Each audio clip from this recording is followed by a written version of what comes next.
अभी तक जो देश चलता रहा, संसद चलती रही, वो अंग्रेजों के बनाए कायदे कानून और अंग्रेजों के बनाए हुए भाषा से चलती रही। हम पहला ऐसा देश चाहते हैं जिसको इंग्लिश आती ही ना।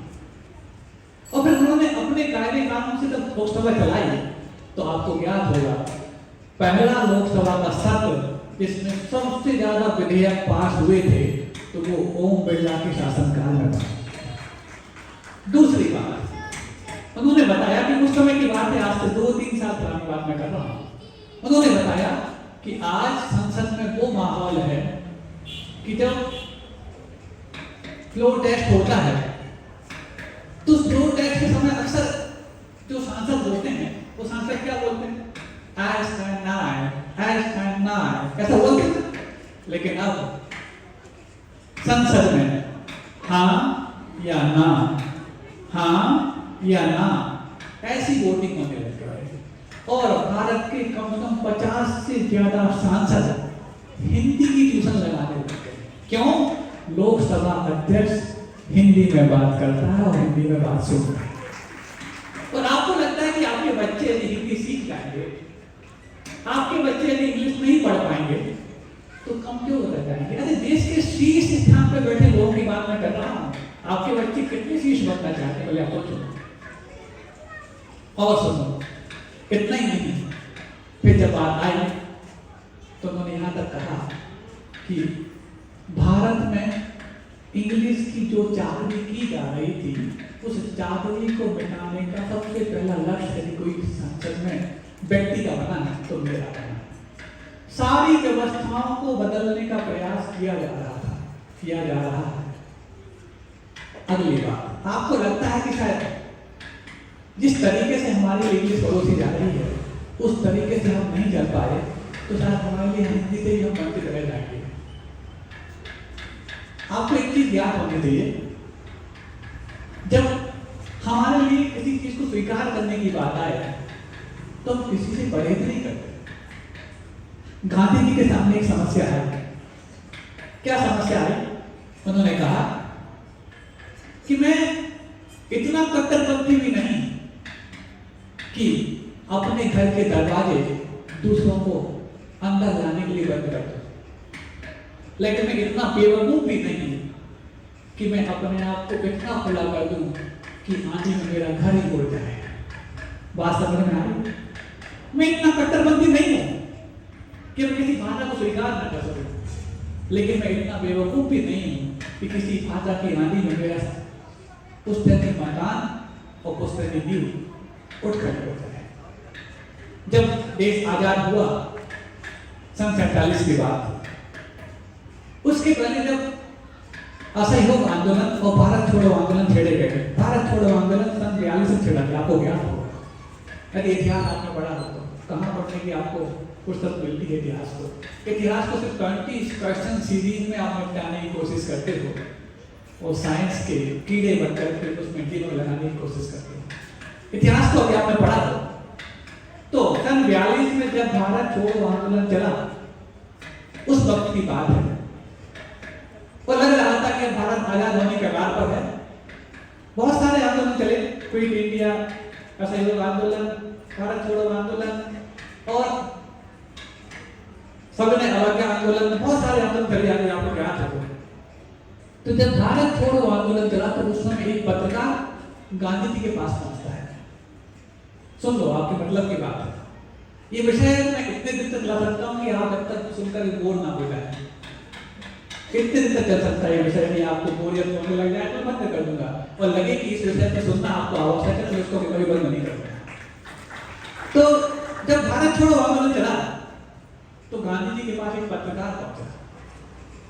बोले, महात्मा जी आपको पता है? बोले, क्या? जब 1919 में असहयोग आंदोलन चल रहा था तो उस वक्त आपने पत्रकारों के बीच एक बात कही थी, याद है आपको? बोले, बहुत सारी बातें कही थी, आप इस बात की बात कर रहे हैं। बोले, आपने कहा था जब देश आजाद हो जाएगा तो मैं किसी भी ऐसे व्यक्ति को लोकतंत्र के तहत वोट देने का अधिकार नहीं दूंगा जो परिश्रम में विश्वास ना करता हो। सुन रहे? जो मेहनत करने में विश्वास ना करता हो। मैं ऐसे किसी भी व्यक्ति को वोट देने का अधिकार नहीं दूंगा। मैं यह भी मानता हूं कि कुछ लोग होंगे जो ऑफिस में लगे काम कर सकते हैं, करना चाहिए, लेकिन उनको भी वोट देने का अधिकार तभी मिलेगा जब इससे बचे हुए समय में फील्ड में जाकर के वो परिश्रम करें। और दूसरी बात, जिसको अपनी भाषा को गौरव के रूप में स्वीकार करना आता है, जो अपनी भाषा के साथ मां जैसा व्यवहार करता है, सौतेली मां जैसा। क्या आपको पता है? क्या आपको पता है कि अब आपका देश आजाद होने के आधार पर है आपकी मेहनत के कारण? आज आप अपनी उस बात पर कायम हैं कि नहीं? तो गांधी जी ने कहा कि आज तो मैं उसको अमल में लाने के लिए इतना आमादा हूं, इतना तो शायद उस वक्त भी नहीं होगा। अब बात समझ में ये नहीं आती कि वोट देने का अधिकार से परिश्रम का क्या महत्व है, क्या ताल्लुक है? कोई यदि मेहनत नहीं करता, मान लो, बुद्धि नहीं होती कि मैं किसको वोट दूं? क्या उसको ये दिमाग नहीं होता कि मेरे वोट से जो राजा बनेगा वो कितना काम कर पाएगा? लेकिन उनका मतलब ये नहीं था कि वोट देने का मतलब सिर्फ बुद्धिमानी से अथवा पहलवानी से होता है। उनका मकसद ये था कि अभी तक भारत को राजतंत्र की आदत लगी हुई है और अब भारत लोकतंत्र की वैल्यूज पे खड़ा हुआ है। और लोकतंत्र में कोई राजा तो होता नहीं, प्रत्येक प्रजा राजा हुआ करती है। और जब यहाँ पर राजा हर व्यक्ति बन जाएगा, प्रजातंत्र की बात आएगी, डेमोक्रेसी यहाँ पर आएगी, तो फिर यदि जिस व्यक्ति के पास परिश्रम करने की आदत नहीं है, तो वो व्यक्ति जो परिश्रम करके आगे बढ़ रहा है, उससे उसको ईर्ष्या है। ईर्ष्या तो आगे बढ़ने वालों से होती है, लेकिन सिर्फ बड़ी व्यक्ति अपने से आगे बढ़े हुए व्यक्ति से ईर्ष्या से बच पाएगा जिसको स्वयं के परिश्रम पर गुमान हो। और जो आलसी है, जो फील्ड में जाना नहीं चाहता है, जो क्षेत्र पर जाना नहीं चाहता है, वो उस व्यक्ति को अपने से आगे निकलते हुए व्यक्ति पर यदि ईर्ष्या हो गई तो लोकतंत्र की तो आत्मा ही घुट जाती है। क्योंकि लोकतंत्र में हर व्यक्ति राजा है, एक दूसरे के सहयोग और सहकारिता से ही लोकतंत्र की सरकार चलती है। और यहाँ पर सहयोग तब संभव है जब उसको अपने परिश्रम पर विश्वास हो। और दूसरी बात, भाषा की जब बात आई तो भाषा उसकी स्वयं की अपनी है। ये बात अलग है कि हम उस दौर में आ गए जिस दौर के साथ और उस दौर के बाद एक ऐसा देश आजाद हुआ था जिस देश को आप अपना पड़ोसी मानते हैं, जिसको चीन बोला जाता है। उस चीन जैसे देश में जिसकी आबादी आप समझती कितनी है, आपसे भी ज्यादा कुछ दिनों तक है, उसके बाद आप ज्यादा हो जाएंगे। तो उस देश में जिस दिन वो आजाद हुआ तो उस दिन ये बात आई कि आज से ही हमारे यहाँ चीनी भाषा का इस्तेमाल शुरू कर देना चाहिए, क्योंकि वो भी गुलाम था। तो कुछ लोगों ने ये बात कही, अभी इतनी जल्दी संभव नहीं है, इसको लाने में कुछ वक्त लगेगा। कितना वक्त लगेगा? तो जब मीटिंग हुई, बैठक हुई, तो लगा कि कम से कम 6 महीने तो लगेंगे इसको इम्प्लीमेंट करने के लिए, क्रियान्वयन करने के लिए। लेकिन जो शासक अपनी भाषा, मातृभाषा और मातृभूमि के प्रति गुमान रखता है, सम्मान रखता है, उसको 6 महीने का इंतजार सहन नहीं होता है। उसने कहा आज रात से ही मंडारिन भाषा, जिसको चीनी बोला जाता है, आज रात से ही यदि मंडारिन भाषा का इस्तेमाल नहीं हुआ तो चीन पुनः गुलामी की कगार पर पहुंच जाएगा। उसी दिन से चीन ने चीनी भाषा में सारे सरकारी काम करने शुरू कर दिए। उसी का परिणाम है कि बाद में आजाद हुआ और देखते ही देखते भारत से आगे निकल गया। आपको लगता है कि वो देश जो आज विकसित देश माने जाते हैं, विकसित राष्ट्र माने जाते हैं, वो शायद इंग्लिश के बलबूते पर राष्ट्र बने होंगे, विकसित। कितने देश हैं जिनको इंग्लिश आती है? सुन रहे हो? आज लगता है उन लोगों को हमारी बात जल्दी खत्म, जिनको इंग्लिश का पक्ष रखना, क्योंकि थोड़ा अवश्य सहमत होंगे, और जो गुरुदेव का पक्ष रखते हैं वो तो अवश्य सहमत होंगे। कितने लोग हैं जो गुरुदेव का पक्ष रखते हैं? सुनो, आपकी तालीम सब में मतलब, तो आपको लगता होगा कि बहुत सारे देश हैं जो इंग्लिश में बोलते हैं, इंग्लिश में रोजगार देते हैं, इंग्लिश में रोते हैं और इसमें गाते हैं। दुनिया में 200 से ज्यादा देश हैं, लेकिन कुल 4.5 देशों की भाषा इंग्लिश है। कितने? और आपको क्या लगता है? 50 देशों में इंग्लिश बोली जाती है, कुल 4.5 देश। पहला ऑस्ट्रेलिया, न्यूजीलैंड, अमेरिका का कुछ पार्ट, कनाडा का कुछ पार्ट और ब्रिटेन का भी कुछ पार्ट। ब्रिटेन में 3 देश हैं, स्कॉटलैंड, इंग्लैंड और आयरलैंड, 3 है ना। गवर्नमेंट ने आपके देश के ऊपर शासन चलाया और अंग्रेजी जूठन के रूप में छोड़ गए। किसके रूप में? अच्छा तो बोलो, कम से कम हम लोग भोजन करके आए, मुंह साफ करके आए, और आप बोल रहे हैं इंग्लिश जूठन के रूप में छोड़ गए। क्यों? क्योंकि वो और आप इस्तेमाल करते हैं, इसको जूठन के रूप में छोड़ गए।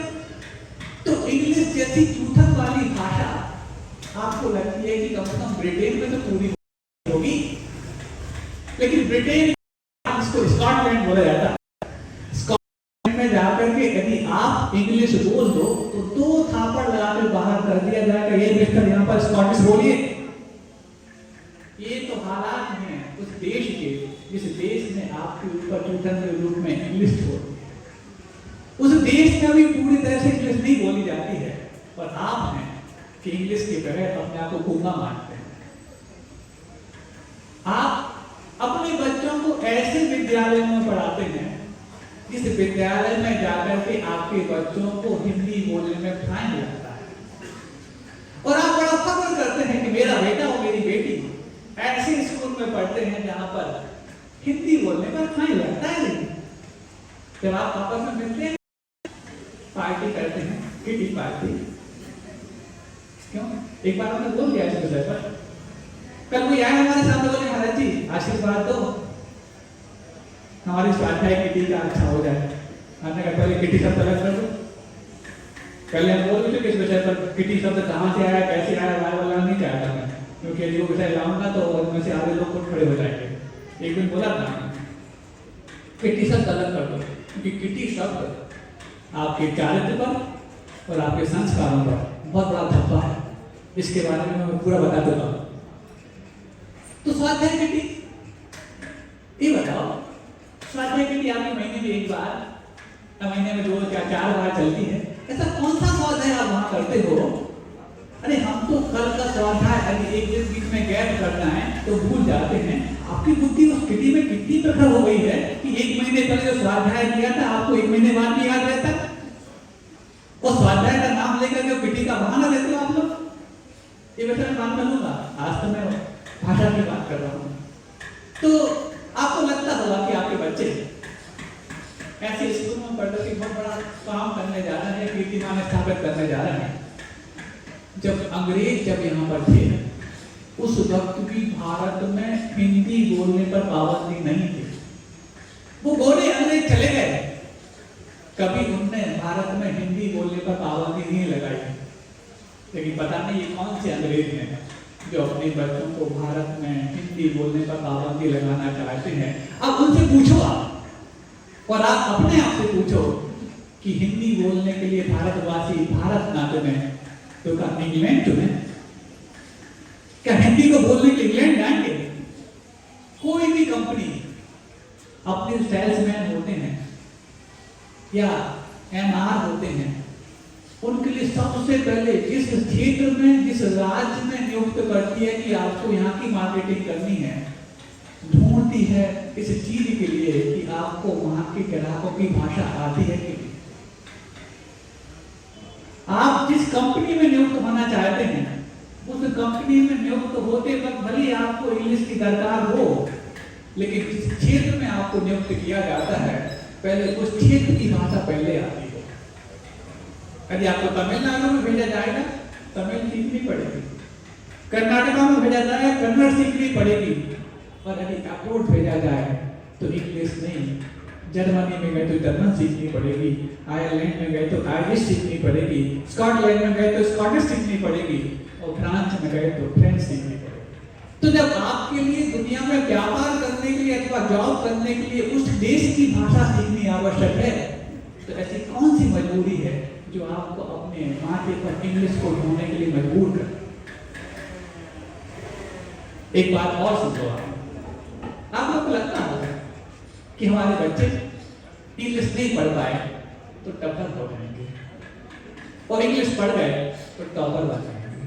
ये टॉपर और टॉपर बनने की जो मुठभेड़ है, ये मुठभेड़ से आपको मैं बाहर लाना चाहता हूं। जापान जैसा देश, जिस जापान में भी आपका जो बुखार जापान तक पहुंचा, क्यों? आप तो बुखार में इंग्लिश नहीं पढ़ेंगे तो कमजोर हो जाएंगे, अज्ञानी हो जाएंगे। ये बुखार जापान में पहुंचा धीरे धीरे करते हैं, क्योंकि आप लोग इतने संक्रामक बीमारी से ग्रस्त हैं कि आसपास के देश भी उस संक्रमण से ग्रस्त हो जाते हैं।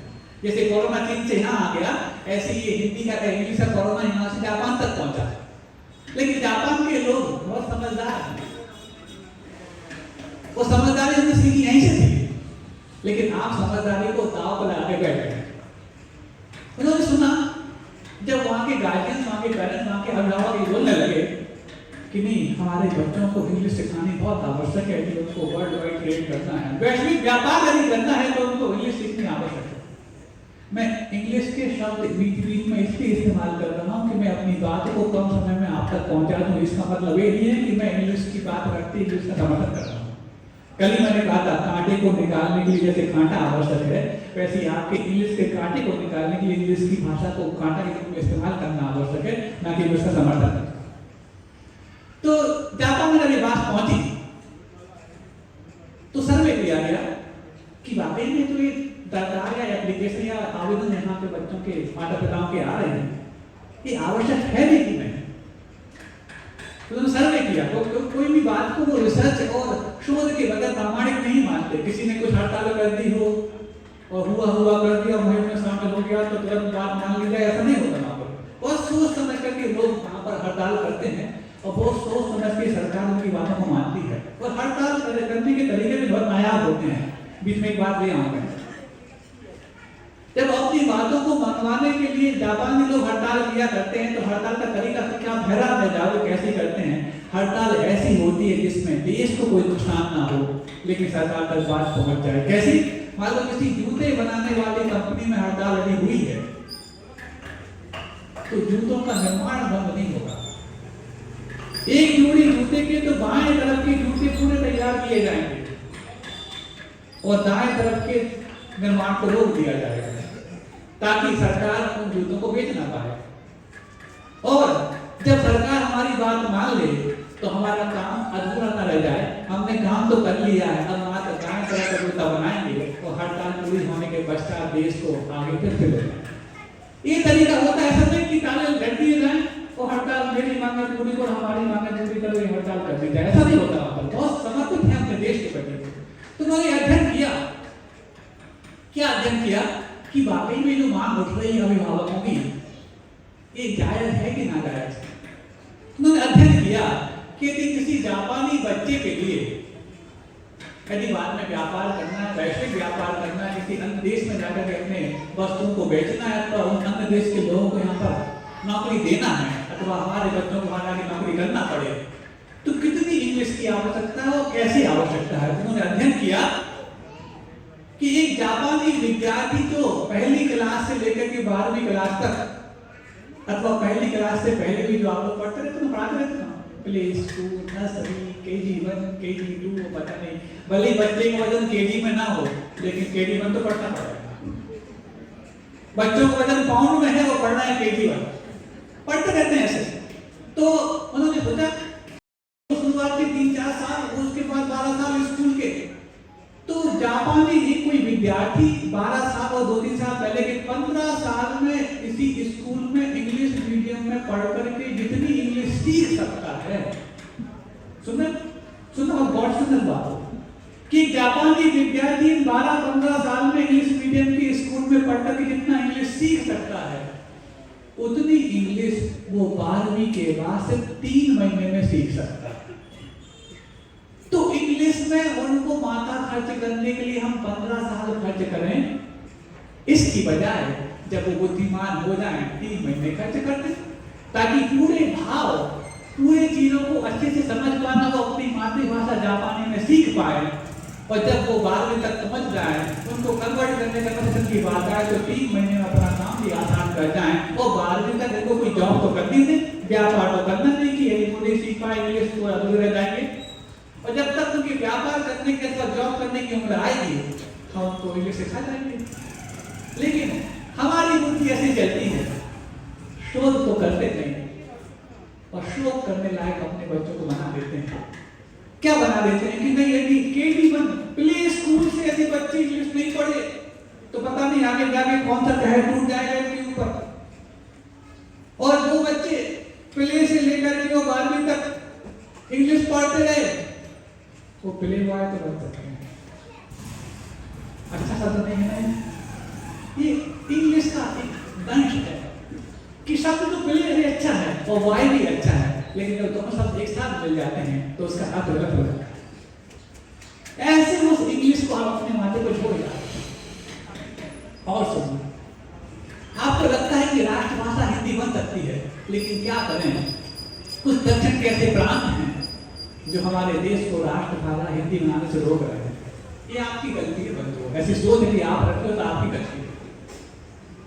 वो दक्षिण के 4-5 प्रांत, चाहे तमिलनाडु हो, चाहे कर्नाटक हो, चाहे केरला हो, चाहे आंध्रा हो, चाहे वो और महाराष्ट्र नहीं इतना, लेकिन बाकी वो जो 3-4 प्रांत हैं, आपको लगता होगा कि ये सारे प्रांत जो है इतना विरोध करते हैं कि हम अपनी हिंदी को राष्ट्रभाषा बना नहीं पाते हैं।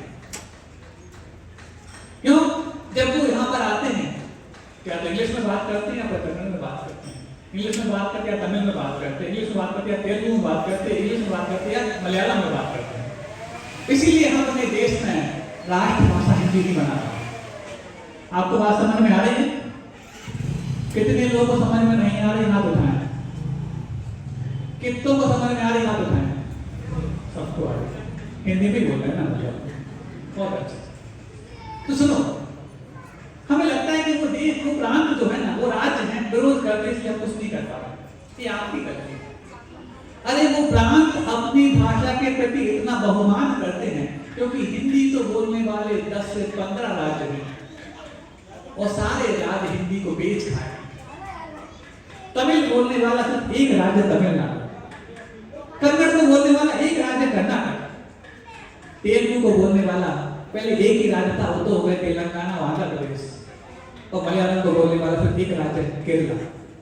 इन राज्यों ने यदि आप जैसी अपनी भाषा को बेच खाया होता तो भाषा मिट चुकी होती। आप तो 15 राज्य होकर के भी अपनी हिंदी को बेचने में तुले हो, क्या वो एक राज्य होकर के अपनी भाषा को बचाएं ना? उनकी कट्टरता ही बहुत अच्छी है कि वो भले आपसे इंग्लिश में बात कर लें लेकिन अपनी तमिल नहीं छोड़ते। लेकिन ऐसा भी नहीं कि उनको हिंदी नहीं आती, उनको हिंदी आपसे भी अच्छी आती कई मायनों में, लेकिन जब आप उनसे दक्षिण में जाकर के टूटे टूटे 2-3 शब्द तमिल में बोल लो, कर्नाटक में जाकर टूटे टूटे शब्द 2-3 कन्नड़ में बोल लो, तो फिर आपकी हिंदी के प्रति इतना बहुमान करते हैं कि पूरे के पूरे बात वो हिंदी में बोलने के तैयार हो जाते हैं। लेकिन वो आपको परख रहे होते हैं कि तुम तो अपनी भाषा को बेच खाए और हमसे उम्मीद कर रहे हो तुम हिंदी बोलो, तो वो कहते हैं हमें हिंदी भी नहीं बोलना, कहते तुम तमिल बोलो या फिर इंग्लिश बोलो। ये उनकी अपनी भाषा के प्रति बहुमान है और ये बहुमान के लिए मेरा आशीर्वाद भी है कि बहुत अच्छा है हमारे बहुमान। क्यों? तुम 15 राज्य हो, मध्य प्रदेश, छत्तीसगढ़, उत्तरांचल, उत्तर प्रदेश, कश्मीर, पंजाब, हिमाचल प्रदेश, बिहार, इस तरफ जाओ तो राजस्थान, कितने सारे राज्य हैं, गिनती गिनो तो। और देखा जाए तो पूरे भारत में हिंदी बोली सबको आती है। और आपको बताने को लिए हर्ष होता है कि भारत में 27% की दर से प्रति वर्ष हिंदी बोलने वाले बढ़ रहे हैं।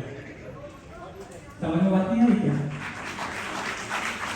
27% की दर से प्रति वर्ष हिंदी बोलने वाले बढ़ रहे हैं। लेकिन आपके दिमाग में कीड़ा कौन होता है कि हम इंग्लिश कैसे सीख पाए? आपको लगता है कि यदि हम इंग्लिश नहीं सीख पाए तो वैश्विक व्यापार नहीं कर पाएंगे। अरे यदि आपको वाकई में व्यापार करना है तो इंग्लिश की बजाय उस देश की भाषा सीखो जिस देश से व्यापार आपका सबसे ज्यादा हो रहा है। किससे हो रहा है कहता, किससे हो रहा है? जिस देश की भाषा मंदारित है। हम ये नहीं कह रहे कि आप उस देश से व्यापार करो या नहीं करो, आपका विषय है, लेकिन जिस देश से तब ज्यादा व्यापार करते हो, जब उस देश की भाषा सीखे बगैर भी आप व्यापार कर डालते हो, तो फिर इंग्लिश बोलने वाले तो कुछ 4.5 देश हैं, वहां से आप कितना व्यापार करते होगे देख लो, तो उसके बगैर भी आपका काम चल सकता है। जब चाइनीज सीखे बगैर आप चाइना से व्यापार कर सकते हो, जापानीज सीखने बगैर आप जापान से व्यापार कर सकते हो, तो फिर इंग्लिश सीखे बगैर भी आप पूरी दुनिया से व्यापार कर सकते हो, बशर्ते कि आपके तन में, आपके दिमाग में दीमक ना लगे। ये शब्द कठिन हो सकता है। और सुनो, कितने ही नहीं, आपको लगता है कि शायद ये पूरी लिस्ट में आज लेकर आया था, लेकिन क्योंकि प्रकाश की समस्या है आज नहीं पढ़ पाऊंगा। ऐसे ऐसे बिंदु दिए हैं, इन बिंदुओं के आधार पर आप ये अंदाज लगा सकते हैं कि आप अपनी भाषा को दिमाग में रख करके अपने दिमाग को कितना विकसित कर सकते हैं। एक अच्छी बात आ गई दिमाग की बात सुन करके, इसमें तो मैं पढ़ने में ज्यादा आ नहीं पा रहा, समझ हो गया 5 मिनट बचे थे। क्या एक वैज्ञानिक शोध हुआ कि जो हिंदी की लिपि है, जिसको आप देवनागरी लिपि बोलते हैं, क्योंकि देवनागरी लिपि मराठी की भी है, हिंदी की भी है, प्राकृत की भी है और संस्कृत की भी है। मतलब भले आपको मराठी, संस्कृत और अन्य भाषा आती हो ना आए हो, लेकिन आपको पढ़ना तो आ सकता है, उसका अर्थ निकालना आपको आया ना है, क्योंकि आप हिंदी, मराठी, संस्कृत, प्राकृत, अपभ्रंश, पाली, इन सब की जो लिपि है वो स्क्रिप्ट जिसको बोलते हैं, वो कौन सी है? देवनागरी। तो देवनागरी लिपि जो बोलते हैं, पढ़ते हैं, या देवनागरी भाषा या हिंदी, मराठी भाषा जो पढ़ते हैं, बोलते हैं, क्योंकि हमारे दिमाग के जो 4 पार्ट होते हैं और देखा जाए तो 2 ही पार्ट होते हैं, एक बायां और दायां। तो जब आप देवनागरी लिपि पढ़ते हैं अथवा लिखते हैं तो आपके दिमाग के दोनों पार्ट सक्रिय हो जाते हैं। लेकिन जब आप रोमन लिपि, जिसको आप इंग्लिश भाषा बोलते हैं, वो पढ़ते हैं अथवा लिखते हैं तो आपका दिमाग का बायां वाला पार्ट ही सक्रिय होता है। और ये मानने में, ये कहने में मेरे लिए कतई कोताही नहीं करना चाहता मैं कि तो इंग्लिश पढ़ते हैं और लिखते हैं वो हाफ माइंड होते हैं।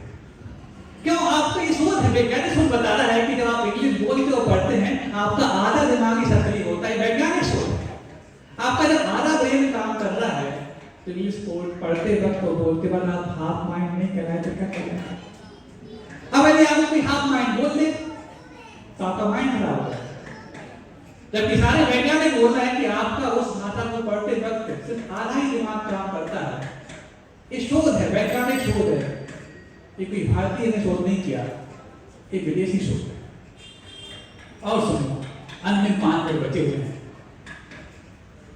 अब आपको लगता है कि स्वदेशी आंदोलन की जब बात आई होगी, उस वक्त जब देश आजाद हो रहा होगा, तो उस देश को आजाद करते हुए जो जश्न मनाए जा रहे थे, उस जश्न मनाते वक्त शायद कुछ ही लोगों को याद होगा कि इसको जश्न मनाने लायक यदि किसी ने बनाया है तो शुरुआत की थी मंगल पांडे ने। किसने की थी? मंगल पांडे ने। तो मंगल पांडे को अपनी आहुति देते वक्त ये पता नहीं था कि मैं जो कर रहा हूं उसका परिणाम क्या निकलने वाला है। वो तो सिर्फ यूनिट बना, वो इकाई बना, और जब उसकी यूनिट में कई लोगों ने यस यानी वाई लगा दिया तो वो यूनिटी बन गई। यूनिटी बनाने के लिए पहले यूनिट बनना आवश्यक है, और जब यूनिटी बन चुकी होती है तो जो शुरुआत में यूनिट बना था वो यूनिक बन जाता है। तो यदि आप चाहते हैं कि मेरे अकेले इंग्लिश को छोड़ देने से क्या फर्क पड़ जाएगा, पूरा भारत और पूरी दुनिया का इंग्लिश की मांग कर रही है, क्या फर्क पड़ जाएगा? अरे मंगल पांडे की आहुति तो फिर भी कम से कम 125 वर्ष लगा दिए देश को आजाद करने के लिए, लेकिन आपकी तो आहुति भी नहीं होने वाली है। यदि आप ठीक से यूनिट बन गए तो कोई बड़ी बात नहीं, आपका ये प्रयोग भारत को अंग्रेजी की हुकूमत से आजाद कराने का मील का पत्थर साबित है। रामटेक गुरु जी आए थे 2017 में। तो उस वक्त कहां से आए थे माना आपको? चंद्रगिरी से आए थे। और चंद्रगिरी और रामटेक के दो स्थान ऐसे थे जब आचार्य सीता स्वर्णिम संयम महोत्सव प्रारंभ हुआ था और समापन हुआ था 2018 में खजुराहो में जाकर। तो उस वक्त जो संयम स्वर्ण महोत्सव मनाने वाली जो समिति थी, कमेटी थी, राष्ट्रीय समिति, उनका एक प्रेस कॉन्फ्रेंस हुआ रायपुर में।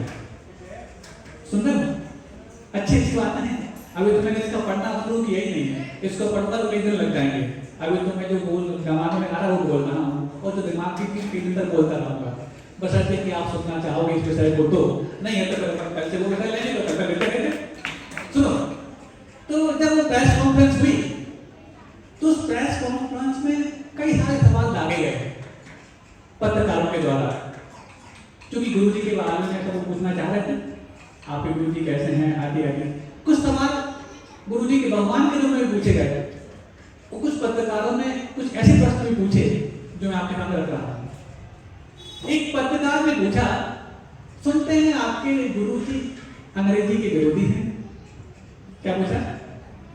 सुनते हैं आपके गुरु जी अंग्रेजी के विरोधी हैं। तो एक सुधीर श्रावक ने कहा, बहुत सारी बड़ी कमेटी थी उसमें एक श्रावक का नाम था संकल्प जगह करके, उसने बहुत बेहतरीन जवाब दिया।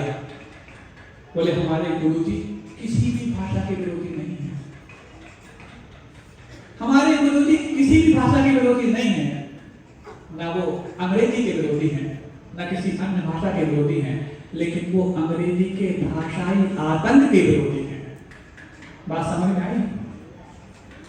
अंग्रेजी के भाषाई आतंक के विरोधी हैं, क्योंकि अंग्रेजी मातृभाषा के रूप में होती तो कोई बात नहीं, लेकिन आतंक के रूप में जब आ गई है तो इसका विरोध करना प्रत्येक भारतवासी का कर्तव्य है। कैसा आतंक? आपके दिमाग में धीरे धीरे वो आतंक घुस रहा है। उसी आतंक का परिणाम तो है ये कि आप, अब हमें ठान लेना चाहिए कि आप ऐसी भाषा सीख गए हैं जिस भाषा की लिपि आप भूल गए हैं। आप बोलते हो हिंदी लेकिन लिखते हो रोमन। कल एक प्रश्न आया था जिसमें LAKDY लिखा था और लिखना चाह रहे थे वो LADKI लिखा था। उसमें लड़की हम पढ़त लगड़ी, तो हम समझे कल हमने लगड़ी की बात कही थी, कही थी ना कि लकड़ी को पढ़ने के तीन तरीके हैं, एक तो कुल्हाड़ी से और एक गाड़ी से और एक कटर मशीन से। तो हम समझे उसी संबंध में प्रश्न होगा, लेकिन बाद में जाकर ऊपर जब पढ़ा उसको अलग से तो प्रश्न ही कुछ अलग था। अब आपने उसको यदि हिंदी में लिखा होता तो आप भी कंफ्यूज नहीं होते, तो हम भी कंफ्यूज नहीं होते। उसने प्रश्न पूछा था, बता मैं इस बात को अंतिम लेके क्योंकि विषय चलता रहेगा अपना, कि महाराज आपने परसों में बात कही थी कि जॉब के लिए यदि आपने अपने बच्चों को खुद के लिए पैदा किया है तो जब तक वो सेवा लेने लायक होते तब तक आपकी सेवा करते हैं, आप उनकी सेवा करते हैं, और जब वो सेवा देने लायक होते हैं तो आप कंपनी के पास छोड़ आते हैं, कंपनी के पास भेज देते हैं। तो यदि जब तक सेवा लेने लायक है तब तक तो हमसे सेवा लें, और करने लायक होना है तो कंपनी के पास जब उनको भेज देते हैं तो ऐसे में करना आपको ये चाहिए कि जन्म देते ही उनको कंपनी के पास छोड़ा हो, सेवा भी वही करें और सेवा भी वही पाएं। ऐसा क्या है कि जब सेवा करने लायक हो तो हमसे करवाएं, और जब वो करवाने लायक हो तो कंपनी ही करें, ऐसा नहीं। तो उन्होंने प्रश्न किया और इस प्रश्न के हमारे इस बात के उत्तर में कि महाराज बेटी के माता पिता जब होते हैं ना, जब बेटी घर में रहती है, बहुत अच्छा दिमाग चलाया, देखो दिमाग चला आपका। प्रश्न में आपको बता दूं, समय हो गया, इसका उत्तर मैं कल अच्छे से और दूंगा क्योंकि अच्छे से देना चाहता हूँ। तो उन्होंने प्रश्न किया, बोले महाराज जब तक बेटी माता पिता के पास होती है तो माता पिता की सेवा लेती है, लेकिन जब वो सेवा देने लायक हो जाती है तो क्यों माता पिता उसको पराए घर भेज दिया करते हैं? ऐसे ही यदि जब तक हम सेवा लेने लायक हैं तब तक अपने घर में रहते हैं, जब देने लायक हो तो कंपनी के पास भेजते हैं, तो कौन सी दिक्कत है? इसका जवाब मैं दूंगा। अभी तो मैंने आपकी वो इंग्लिश की जो लड़की और लड़की के बीच की बात थी मैं समझ पाया, समय पूरा हो गया, इसको मैं कल जवाब दूंगा। और ये भाषा की बात मैं कल करता रहूंगा, अभी मैंने इसमें कुछ भी नहीं पढ़ा है। ये ऐसे ऐसे बिंदु हैं, ऐसे तत्व मैंने छांट के रखे हैं जो आपके दिमाग के तार खोल देंगे, बस ऐसे कि आप सुनना चाहोगे तो। अहिंसा परमो धर्म की बोधि समाधि परिणाम सुधि स्वात्मोपलब्धि शिक्षोपसिद्धि चिंतामणि कृत्य वस्तु नाने पावन मानस मास्तु।